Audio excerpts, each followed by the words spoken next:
सभी को नमस्कार। उम्मीद आप अच्छे होंगे, बहुत बेहतरीन तरीके से अपनी पढ़ाई कर रहे होंगे। कभी कभी हमें लड़ाई जीतने के लिए एक सही डायरेक्शन की जरूरत होती है। हम पढ़ते बहुत हैं लेकिन बहुत ज्यादा पढ़ना जरूरी है या सटीक डायरेक्शन में पढ़ना जरूरी है, ये हमारे ऊपर डिपेंड करता है। कुछ चीजें ऐसी हैं जो लास्ट टाइम अभी ग्रेजुएट लेवल का पेपर हुआ था, एग्जाम हुआ था, तो कुछ बच्चे ऐसे थे जिन्होंने एकदम सटीक चीजों को पढ़ा था, है ना। मैं आपके कमेंट भी दिखा दूंगा उन बच्चों के, वो 25 तक, 22 तक, 28 तक क्वेश्चन सही करके आए। क्यों? क्योंकि उन्हें सिलेक्टेड टॉपिक पढ़े थे। जब वो वीडियो डाली गई थी तब लगता था अरे ये तो व्यूज के लिए है, नहीं, तब ये आपके डायरेक्शन के लिए वीडियो थी। और ऐसा ही अभी अंडर ग्रेजुएट वाले पेपर में भी होगा, आप देखोगे वही टॉपिक बार बार रिपीट होंगे। एक मैं आपको इसका लॉजिक देता हूं।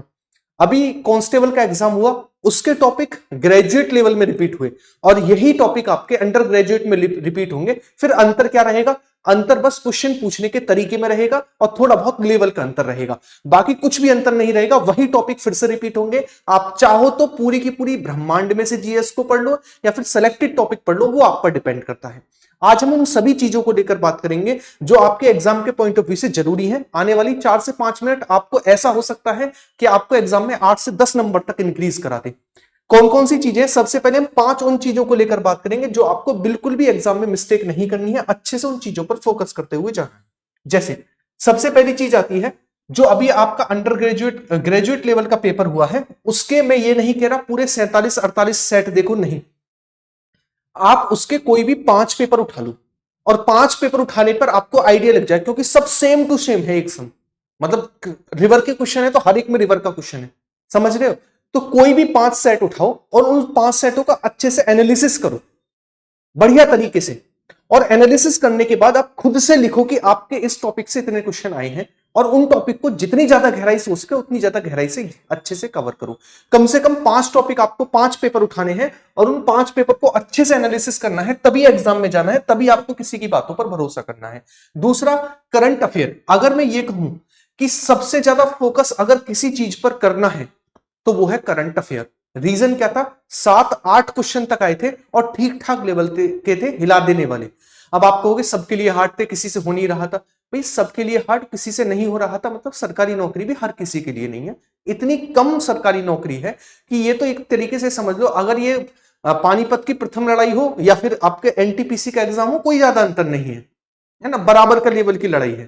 ठीक है, तो करंट अफेयर को जितना ज्यादा हो सके उतना ज्यादा फोकस करते हुए चलना। करंट अफेयर को बिल्कुल भी मिस मत कर देना, ये करंट अफेयर आपको पूरा डुबा देगा अगर आपने जरा सी मिस्टेक की तो। दूसरा, स्टैटिक जीके में आपको पूरी स्टैटिक जीके को नहीं करके जाना है, बल्कि कुछ चुनिंदा टॉपिक को करके जाना है। अभी मैं सारे के सारे टॉपिक बताऊंगा कौन कौन से जरूरी है। इसके अलावा कंप्यूटर के 5 ऐसे टॉपिक करके जाने हैं जो एग्जाम में डायरेक्टली पूछे गए थे, सारे के सारे मैं आपको बताऊंगा। पूरी जीके जीएस नहीं, बल्कि कुछ सिलेक्टेड टॉपिक पढ़ के जाने हैं। अब इन सिलेक्टेड टॉपिक को लेकर बात करते हैं, कौन कौन से सिलेक्टेड टॉपिक हैं जो आपके एग्जाम के लिए जरूरी है। जैसे मैं बात करूं, सबसे पहले हमारे पास कौन कौन से टॉपिक अभी हाल ही में पूछे गए। जैसे आर्टिकल को लेकर 2 क्वेश्चन तक बने। अब ये मत कहने लगना हर शिफ्ट में, किसी शिफ्ट में 1 क्वेश्चन था, किसी में 2 थे, और कहीं कहीं अगर 48 शिफ्टों में से बात करूं 3 से 4 में थे भी नहीं। तो मोस्टली अगर आप ऑन एन एवरेज देखेंगे तो 2-2 क्वेश्चन पूछे गए थे। इसके अलावा संविधान संशोधन से 2 क्वेश्चन पूछे गए थे। जनगणना से 1 क्वेश्चन तक पूछा गया था, किसी शिफ्ट में 1 भी नहीं था, किसी में 1-1 क्वेश्चन था। जनजातीय आंदोलन से बढ़िया तरीके से 2-2 क्वेश्चन पूछे गए। इंडेक्स और रैंकिंग से 2 क्वेश्चन पूछे गए। युद्ध अभ्यास जो होते हैं करंट अफेयर के, उससे 2 क्वेश्चन पूछे गए बढ़िया तरीके से। इसके अलावा हम बात करें किसको लेकर, प्राचीन भारत को लेकर, तो इसमें हमारे पास 2 क्वेश्चन, मध्यकालीन भारत से 1 क्वेश्चन और आधुनिक भारत से 2 क्वेश्चन तक पूछे गए ऑन एन एवरेज, है ना। ऐसा नहीं है किसी हर एक शिफ्ट में नहीं, किसी किसी में मॉडर्न हिस्ट्री के क्वेश्चन नहीं थे, किसी किसी में 3 क्वेश्चन थे, है ना। तो इस तरीके से ऑन एन एवरेज हमारे पास प्राचीन भारत से 2, मध्यकालीन भारत से 1 और आधुनिक भारत से 2 क्वेश्चन बने। फिजिक्स से 1, केमिस्ट्री से 1 और बायोलॉजी से कहीं कहीं पर 2 और कहीं कहीं पर 1 क्वेश्चन। तो ऑन एन एवरेज आप मान के चलिएगा कि बायोलॉजी से 2, केमिस्ट्री से 1 और फिजिक्स से 1 क्वेश्चन बना। इकोनॉमिक्स को लेकर बात करें, इकोनॉमिक्स से 3 क्वेश्चन तक बने, लेकिन इकोनॉमिक्स का जितना भी डेटा था, मतलब जितने भी क्वेश्चन थे वो डेटा बेस्ड थे। एक बार उन क्वेश्चन को उठाना, जैसे बेरोजगारी का डेटा पूछा गया, है ना, जैसे जनसंख्या के आंकड़े पूछे गए, तो इस तरीके से सारा का सारा डेटा बेस्ड था, आंकड़े बेस्ड क्वेश्चन थे। तो एक बार उन पेपर को उठाकर देखना कि किस तरीके के आंकड़े बेस्ड क्वेश्चन पूछे गए हैं। इसके अलावा अगर हम नेक्स्ट बात करें तो स्पोर्ट करंट अफेयर के 2 क्वेश्चन थे, अवार्ड से 2 क्वेश्चन थे, योजनाओं से 1 क्वेश्चन था, रिवर से 1 क्वेश्चन था, माउंटेन से 1 क्वेश्चन था, मंदिर और स्मारक से 2 क्वेश्चन थे, बजट से 2 क्वेश्चन तक पूछे गए, और इसके अलावा 1857 की क्रांति से 2 क्वेश्चन और युद्ध अभ्यास से 1 क्वेश्चन पूछा गया। ये था हमारे पास एग्जाम पैटर्न। अब मैं ये नहीं कह रहा हूं कि देखो किसी किसी सेट में क्या हुआ कि योजना से एक भी क्वेश्चन नहीं है, रिवर्स से एक भी क्वेश्चन नहीं है, और कंप्यूटर का बढ़ा दिया गया। समझिए आप? तो ऐसा नहीं है कि ये आपके पास 36-37 नंबर जो दिख रहे हैं एकदम से यही क्वेश्चन पूछे गए। कहने का मतलब यह है कि स्पोर्ट्स से अगर कहीं पर नहीं पूछा गया तो कंप्यूटर बढ़ा दिया गया, है ना? तो और कंप्यूटर के आपके 6 से 7 क्वेश्चन बने थे, 6 से 7 क्वेश्चन। और कंप्यूटर के कौन कौन से टॉपिक थे? एक तो आपके पास फुल फॉर्म जो पूछी गई, फुल फॉर्म पूछी गई, शॉर्टकट की पूछी गई, शॉर्टकट की पूछी गई आपसे। शॉर्टकट की के अलावा आपसे पूछा गया इसी में नेक्स्ट एमएस एक्सेल और एमएस वर्ड, एमएस वर्ड और MS Excel, MS Excel, MS Excel पूछा गया। ठीक है, तो ये मोस्टली क्वेश्चन पूछे गए थे इन 4-5 टॉपिकों से, फुल फॉर्म, शॉर्टकट की, एमएस वर्ड और एमएस एक्सेल। ठीक है, तो इन वाले टॉपिक को 6 से 7 नंबर वाले इन्हें कंप्यूटर के जरूर करके जाना। तो ये ऑन एवरेज मैंने आपको सारा का सारा डेटा दिया। अब इन्हें कवर कैसे करना वो चीज समझिएगा। मैंने आपको यहां पर 10 मिनट शो के नाम से एक मेरी सीरीज है, ये वाली प्लेलिस्ट, जब आप शुरुआत में जाएंगे तो आपको ये प्लेलिस्ट दिखेगी। इस प्लेलिस्ट में मैंने आपको जैसे मध्यकालीन भारत के जो क्वेश्चन है वो अभी एनटीपीसी का एग्जाम हुआ, उसी के आधार पर मैंने आपको मध्यकालीन भारत के क्वेश्चन कराई।